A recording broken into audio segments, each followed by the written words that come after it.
Hey there YouTube, it's JP Dunphy, your BMW genius at BMW of Fort Washington. In today's video, I'm going to be going over a question that we've been getting and a common question that we get about your key fob as well as the comfort access. So, a lot of people ask, how can I make it so when I press unlock, it does all the doors, not just the driver door? I'm going to show you that as well as a trick that also works with your comfort access. So let's start with the comfort access.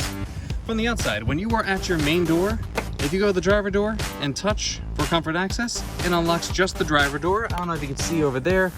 I'm not gonna make it focus properly, of course not. Yeah, it's not gonna work. Anyway, bottom line, it doesn't unlock the other doors as here.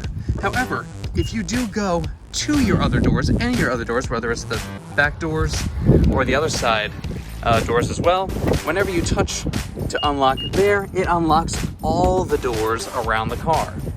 But as great as that is, when you have your, let's relock this, when you have your key, you still have to, one touch does the driver door, second touch does the rest of the doors. But a lot of people want it to just be just one touch does all the doors. So with that, let's hop in here and show you a little trick for that. So, when you're inside, what you want to do is go to your home screen, car, settings, and scroll, if you're starting from the beginning, scroll all the way to the right to your key button settings, and driver's door only for the unlock button, switch that instead to all doors. Now, the nice thing about that is, from in here, let's lock. Now, when I press the unlock button once, it does all the doors. Nice little bonus, it not only does that with the key fob, but it works for your convenience. Ooh, excuse me, sorry about that. For your convenience entry as well. So now, from the outside, when I use my convenience entry, let's relock it.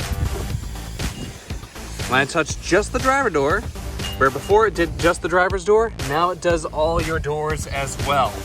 So, if that's what you want, if you want it to be when you touch your unlock button and it does all your doors with the first touch, that changes not only your driver touch door on your key fob itself, but also your convenience opening as well. With that, that's been this quick lap. Hope you enjoyed. Bye-bye.